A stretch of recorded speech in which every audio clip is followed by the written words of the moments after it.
comment devenir coach en développement personnel. Alors c'est un métier qui pourrait se résumer à l'idée qu'on va encourager les coachés, vos clients, qui sont des individus comme vous et moi. Nous avons tous besoin d'un encouragement.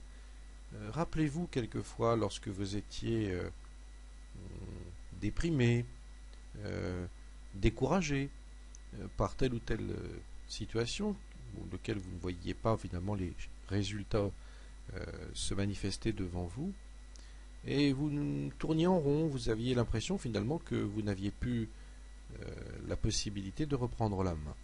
Et puis une personne passait, un ami, que ce soit un membre de votre famille ou tout simplement une connaissance qui vous aime bien et qui par ses mots, par simplement ces encouragements arrivaient justement à réveiller en vous la capacité de dire finalement je vais rebondir, je vais me relever. C'est un acte de coaching que de faire ça. Maintenant, nous allons voir qu'on peut aller beaucoup plus loin et en faire un véritable métier. Le coach en développement personnel va essayer va tenter en tout cas de faire que la personne qui est en face de vous, qui fait appel à vos services, vous lui révéliez ses points forts. Révéler les points forts, c'est un travail qui nécessite beaucoup d'écoute, aussi beaucoup d'observation. Car une personne qui fait appel à vos services est souvent une personne qui se concentre plutôt sur ses points faibles que ses points forts. Elle a tendance, et vous le verrez souvent, notamment si c'est du coaching sur la confiance en soi, à se focaliser ou à amplifier ses points faibles. Eh bien, ce sera à vous de faire en sorte que vous deviez justement révéler, mettre en valeur, et puis bien évidemment aussi développer les points forts. Mais avant de les développer, il faut quand même les mettre en avant. Et souvent la personne ne les voit pas, soit elle ne veut pas les voir, ce qui est encore une autre façon de se cacher finalement sa vérité, la vérité de pouvoir progresser. Un coach doit donner les moyens de se dépasser. Alors au sens de se dépasser, on veut dire par là que on se donne toujours des limites. Et ces limites, nous en avons toutes et tous. Alors ces limites, on les a peut-être inculquées dans notre conscience, un peu comme des étiquettes que nous aurions portées sur nous-mêmes. Et on finit par croire à ces étiquettes. Si vos parents avaient tendance un petit peu à vous dévaloriser. Dernièrement, je lisais, il n'y a pas très longtemps, un message d'un des membres de développement personnel club.com qui me disait que son frère l'avait constamment rabaissé quand il était avec lui dans la jeunesse. Et aujourd'hui, même dans son travail, ça pose d'énormes problèmes parce que il ressent toujours le fait de se rabaisser encore vis-à-vis de ses collègues, de sa hiérarchie, alors que quelquefois il pourrait se mettre en avant et mettre en avant les qualités de son travail, et il n'y parvient pas. Donc le passé joue un rôle très important, et votre rôle sera aussi de détecter, d'interroger la personne en disant est-ce que dans votre passé, est-ce qu'on ne vous a pas brimé, est-ce qu'on ne vous a pas empêché est-ce qu'on ne vous a pas souvent critiqué voilà. Eh bien, à partir de ces données-là, vous allez pouvoir dire, vous voyez, tout ça, c'est parce que vous l'avez cru. Mais ça n'avait le pouvoir que lorsque vous l'avez considéré comme pour vous étant une réalité. Mais la réalité est tout autre. Du moment que vous vous mettez à intégrer une nouvelle conviction, eh bien, vous pouvez largement dépasser ces limites auxquelles vous avez cru. Car vous êtes capable de faire beaucoup plus. Le coaching doit apprendre à formuler les priorités, alors notamment lorsqu'il s'agit d'objectifs. Un changement est souvent quelque chose de difficile.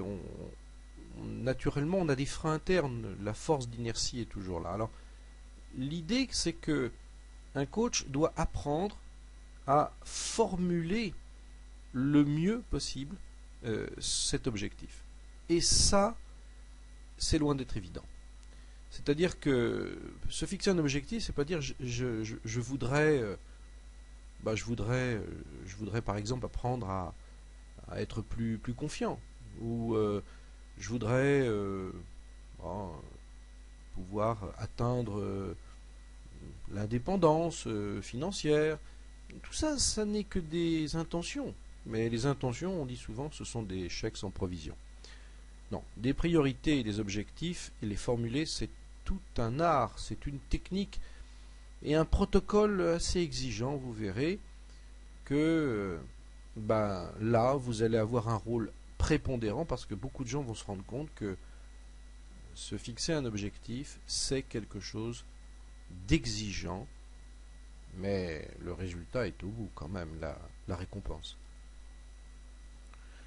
Le coach doit faire en sorte, et c'est là qu'il y a une frontière entre la thérapie et le coaching.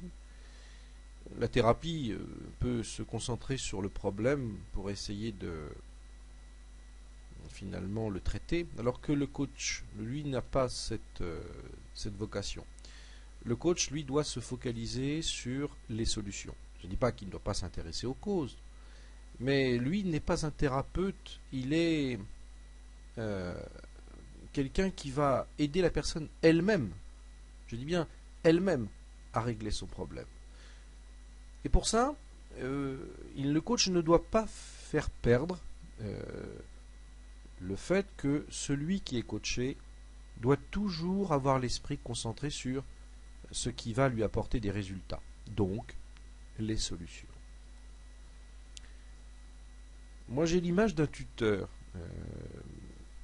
pour un coach. Un coach, vous voyez une plante, vous avez, elle est fragile, sa tige est fragile, ses racines sont fragiles parce que vous venez juste de la mettre en terre.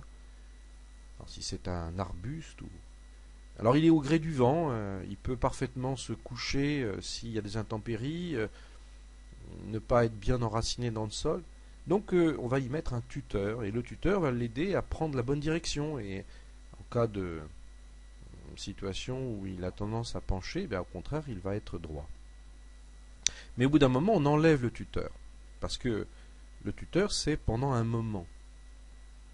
Eh bien, je pense que la direction que vous devez inculquer et aider à prendre aux gens qui vont venir, qui vont être vos clients, eh bien, vous serez en quelque sorte le tuteur. C'est-à-dire que vous allez leur donner une direction, vous allez un petit peu les épauler, vous allez maintenir un peu le cap avec eux pendant un moment, et puis ensuite, vous devez partir. Car le coach, le vrai coach, c'est pas celui auquel on est dépendant, mais au contraire celui qui est un coaché, qui retrouve son indépendance et qui n'a plus besoin d'un coach.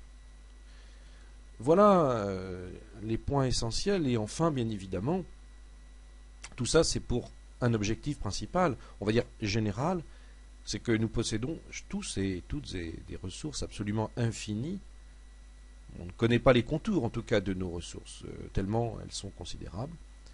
Et donc le coach, lui, va avoir ce rôle extraordinaire, c'est d'ailleurs ce qui fait la richesse de ce métier, c'est de faire en sorte que la personne va aller mobiliser, puiser, comme dans un réservoir absolument infini, des sources d'énergie et de capacité que la personne jusqu'ici n'avait pas touché, n'avait pas puisé, n'avait pas expérimenté. Et alors là, la personne se dit, mais alors, ça, le coaching est génial parce que j'avais ça en moi et je ne l'utilisais pas.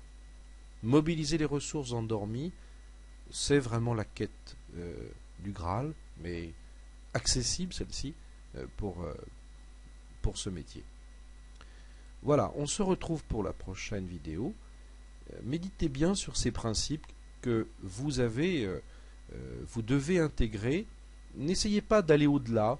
Enfin, en tout cas, pour le moment, déjà, vous savez, vous avez beaucoup de travail à faire si vous arrivez à remplir ces 7 principes. Merci de votre attention.